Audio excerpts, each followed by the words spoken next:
All right, buckle up, everyone, because today we're taking a deep dive into a real mess, courtesy of some big players in Mexican television. We've got this huge leak. You're calling it hashtag TelevisaLeaks. And, well, it looks like somebody's carefully crafted image is falling apart. That's a good way to put it. Yeah, our main sources here are reports from Proceso, Aristegui Noticias, and Infobay. They're all digging into this massive internal data leak from Grupo Televisa. How massive are we talking? We're talking over 5 terabytes. Data from 2018 right up to 2024. Wow, 5 terabytes. Yeah, to give you some scale, think like Sedina leaks territory, maybe even double the Panama Papers. Okay, that's serious. It is. And what we're focusing on today is how this media giant apparently used a special team, they called it Palomar, to, well, basically create narrative. Create narratives, you mean like spin? More than spin, it seems. Crafting realities, really. Attacking enemies, promoting allies, that sort of thing. Our goal today is just to unpack the scale of this operation for you without hopefully making your head explode. Got it. So this Palomar team, led by Javier Tejado Donde, Televisa's VP of Information. That's the name that keeps coming up, yes. And they weren't exactly subtle, were they? Just going after anyone who got in their way. The allegations are pretty stark. And the names involved. Yeah. We're talking major players, people who really matter in Mexico. This should be interesting. Brace yourselves. Okay, let's get into the juicy stuff. The Palomar secret files. It sounds like they were running a full-on fake news factory. Well, the leak suggests a dedicated team. It seems to have been a mix of Televisa's own staff and people from an external company. External company? Yeah, called Metrics to Index. And apparently their specialty is precisely this kind of digital dark arts. Digital dark arts. Love it. So smear campaigns, social media manipulation, the usual suspects. Pretty much. Building up reputations, tearing others down, all according to the reports aligned with Televisa's political and economic goals. They definitely had a list of targets. I mean, Carlos Slim, really. He's prominently featured, yes, the telecom magnate. And they supposedly tried to blame the Line 12 metro collapse on him. Yeah. That's bold. It's quite an allegation. Infobay goes into detail on this. It suggests that after, some kind of falling out or broken alliance, right, Televisa allegedly launched these campaigns against Slim and his companies Down. using networks of fake profiles, bots, edited videos, the whole digital toolkit. And specifically trying to pin Line 12 on Grupo Carso. Exactly. While conveniently downplaying the role of other companies involved, it really highlights how media influence could potentially be weaponized in these big corporate battles. Blurring the lines between competition and, information warfare. Precisely. It makes you question the narratives you see elsewhere, too, doesn't it? It really does. Okay, so Slim was target number 1. But he wasn't the only one, right? Not at all. Another big name that pops up is Ricardo Salinas Pliego. Ah, the owner of TV Azteca. That's the competition. Exactly, the main competitor. So this looks like the TV rivalry spilling over into the digital mud. Classy. How'd they go after him? Again, based on the leaks reported by Aristegui, El Imparcial mentions the Palomar playbook. Bots, fake accounts, even fabricating conversations and videos, all aimed at damaging Salinas Pliego's image, and TV Aztecas too, presumably to weaken them. So first business rivals, now media rivals.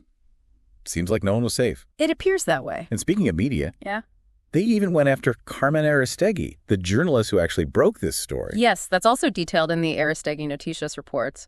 Direct smear campaigns against her and her publication. Why? What triggered that? It seems to have started after she published a story about a former financial regulator, someone who had filed complaints against Televisa executives. So retaliation. The reports suggest that they apparently used friendly media figures, bots, blogs, the usual tactics. And fabricating WhatsApp chats? Seriously. Yes, trying to falsely link her to the governor of Campeche, creating these fake chat logs, complete with timestamps and profile pictures, apparently. Wow. The lengths they'd go to. But, fabricating chats is one thing. The reports about faking child abuse claims, that's just... That is perhaps the most disturbing allegation detailed by Aristegui Noticias. Tell us about that. It describes Televisa employees allegedly staging fake reports of sexual assault against a minor. Staging them? Yeah. Using things like distorted voices, blurred faces, making it look like anonymous testimony. And why? What was the point? This material was apparently used in a legal fight against Colegio Westhill, which is owned by a businessman who had legal clashes with Arturo Zaldivar. Zaldivar, the former head of the Supreme Court. The very same. It's a deeply troubling allegation using something so horrific as a weapon in a legal dispute. The potential legal and ethical fallout from that, if proven true, is immense. Unbelievable. And speaking of Zaldivar, the leaks suggest Televisa actually helped him get that Supreme Court presidency. That's another angle explored by Aristegui Noticias based on the documents. How? Social media campaigns again? It seems so. A coordinated communication strategy to boost his profile. While attacking his rivals. Simultaneously running disinformation campaigns against other ministers who were seen as contenders. Oh, wow. An organic rise to the top. And interestingly, during Zaldivar's time as president, that company we mentioned earlier, Metrics to Index, they reportedly landed a multi-million peso contract with the court. You're kidding? Of course they did. The connections just keep going deeper, don't they? It appears quite interconnected. And it even reached inside the Supreme Court itself. Officials working for Palomar while on the public payroll. That's another claim backed up by transparency platform data cited in the reports. 2 individuals identified. Who? Francisco Jose Rulan Gutierrez and Mariana Rocio Franco Rodriguez. Their official titles were evaluators in the court's communication department. But they were actually working for Televisa under Tejado Donde. That's what the information suggests, yes. Working directly within Televisa's structure while being paid by the court. Double dipping. Amazing. With all this going on, you have to wonder about checks and balances, right? Inside Televisa, inside the court. How could this happen? That's a huge question. Why weren't internal controls, if they existed, effective in preventing or flagging this alleged activity? It raises serious points about oversight. And just when you think it can't get any more brazen, Tejado Donde's own opinion column in El Universal. What about it? Written by the Palomar team. And then promoted with bots. That's also part of the leak, apparently.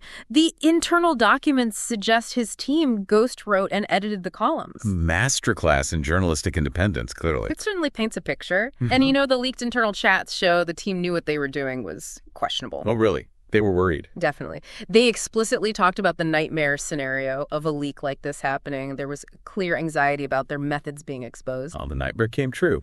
So there you have it, folks. A little peek behind the curtain into the world of media fabrication. Are you surprised? Maybe you shouldn't be.